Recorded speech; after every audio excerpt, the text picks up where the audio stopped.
एक electric scooter निर्माता company को एक कस्टमर को 80,000 रुपए रिटर्न करने पड़े। क्या आपने कभी सुना है कि किसी कंपनी ने जो है रिटर्न किए हो कस्टमर को पैसे? तो आज बड़ी इंटरेस्टिंग बात है। और 80,000 रुपए किस वे में पे किए, जबकि उनका जो इलेक्ट्रिक व्हीकल था वो 65,000 का था, फिर भी उन्होंने 80,000 रुपए पे किए। तो सारी बातें डिस्कशन करेंगे और कौन सी कंपनी है उसके बारे में बात करेंगे। और ये घटना यूपी की होने वाली है, यूपी की आगरा डिस्ट्रिक्ट की होने वाली है। आगरा डिस्ट्रिक्ट में सेमेरा गांव पड़ता है, जहां पर कृष्ण कुमार ने 2019 में एक इलेक्ट्रिक स्कूटी खरीदी जो कि 65,000 की कीमत की थी। 65,000 की कीमत की होने के बाद में उन्होंने जो शोरूम वाले थे उन्होंने बताया कि ये इलेक्ट्रिक स्कूटी आपको एक बार चार्ज करने के बाद में 150 किलोमीटर की आपको रेंज प्रोवाइड कराएगी। यदि आईडीसी की भी बात करें तो 50 प्रोवाइड कराएगी, तो 120 तो करा देनी चाहिए, मतलब रियल वर्ल्ड रेंज मिल जानी चाहिए। पर लेकिन उनकी जो इलेक्ट्रिक स्कूटर था वो ओनली 40 किलोमीटर की रियल वर्ल्ड रेंज प्रोवाइड करा रही थी। कृष्ण कुमार बहुत ज्यादा फ्रस्ट्रेटेड हुए कि यार मतलब ऐसा क्यों है। उन्होंने जो सर्विस सेंटर था वहां पर गए और वहां पर बात की कि भाई यार ऐसा क्यों हो रहा है कि भाई मेरे इलेक्ट्रिक स्कूटर की आपने बताई थी वो 150 बताई थी रेंज पर, लेकिन अब ये सिर्फ 40 ही दे रहा है, इसका कारण क्या है, आप हमें एक्सप्लेन कीजिए। तो वहां पर सर्विस सेंटर वालों ने कहा कि भाई ये सर्विस में फिक्स हो जाएगा। तो कृष्ण कुमार ने कहा चलो ठीक है सर्विस में फिक्स हो जाएगा। तो वो सर्विस सेंटर पे गए और 2 बार उन्होंने सर्विस भी करा ली, पर लेकिन उन्हें उस रेंज में कोई इजाफा नहीं मिला।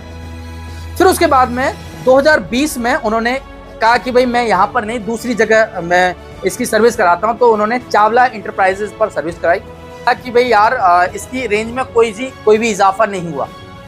तो फिर उसके बाद में उन्होंने एक इंजीनियर थे उनको बुलाया गया कि भाई यार क्या बात है, मतलब ये इलेक्ट्रिक स्कूटर है और इसकी रेंज जो है क्यों नहीं बढ़ रही है। और ये घटना जो है 19 के 2000 की, पर लेकिन ये जो एंटरप्राइजेस है चावला इंटरप्राइजेस है, यहाँ पर जो स्कूटी आई थी वो आई थी कोरोना काल के समय, यानी कि 2020 में आई थी। और 2020 में जब आई थी तो फिर लॉकडाउन लग गया। लॉकडाउन लगने के बाद में उन्होंने कहा कि यार मैं जो है मैं इसको फिक्स नहीं कर सकता, क्योंकि इसकी बैटरी और मोटर पावर अलग अलग है। मतलब इलेक्ट्रिक स्कूटर में जो बैटरी है वो फिक्स नहीं बैटरी है, जो बैटरी है वो दूसरी है, और जो इलेक्ट्रिक स्कूटर है वो दूसरा है। इलेक्ट्रिक स्कूटर में जो मोटर है वो दूसरी है, तो उसमें फिक्स नहीं बैटरी है, इसीलिए ये बैटरी जल्दी ड्रेन हो रही है। और जल्दी ड्रेन होने के बाद में जो रेंज 150 किलोमीटर की प्रोवाइड करानी चाहिए वो आपको 40 किलोमीटर की मिल रही है। जो कृष्ण कुमार थे वो बहुत ही ज्यादा फ्रस्ट्रेटेड हो गए। फ्रस्ट्रेटेड होने के बाद में उन्होंने कहा कि नहीं यार, अब वो गए कंज्यूमर कोर्ट में।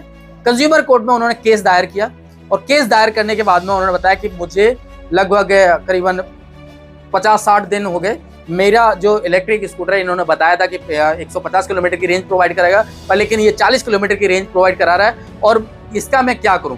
कंज्यूमर कोर्ट में चले गए। चले जाने के बाद में वहां पर कंपनी को बुलाया गया, और ये कंपनी होने वाली है ओकिनावा आगरा में उनका डीलरशिप चलता है, तो वहां से उन्होंने खरीदी थी।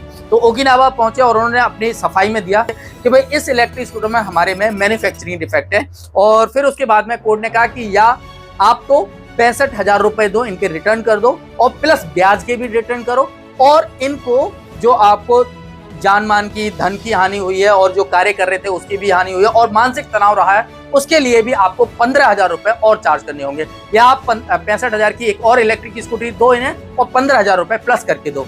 इस प्रकार से कंपनी को टोटल 80,000 रुपए देने पड़े थे। आपको क्या लगता है कि कंज्यूमर कोर्ट हमारे लिए काफी अच्छा है? ये स्टैंड आपको कैसा लगा, आप कमेंट बॉक्स में जरूर बताइए। आपके साथ में भी यदि कोई कंपनी ऐसा करता है तो आप कंज्यूमर कोर्ट में जा सकते हैं, वहां पर केस कर सकते हैं, और आपको फुल्ली सारी चीजें जो कि आपको प्रोवाइड कराने वाले सारी चीजें प्रोवाइड कराई जाएंगी। अगर वीडियो अच्छी लगी लाइक करें, चैनल सब्सक्राइब करें। ऑल द परिवार।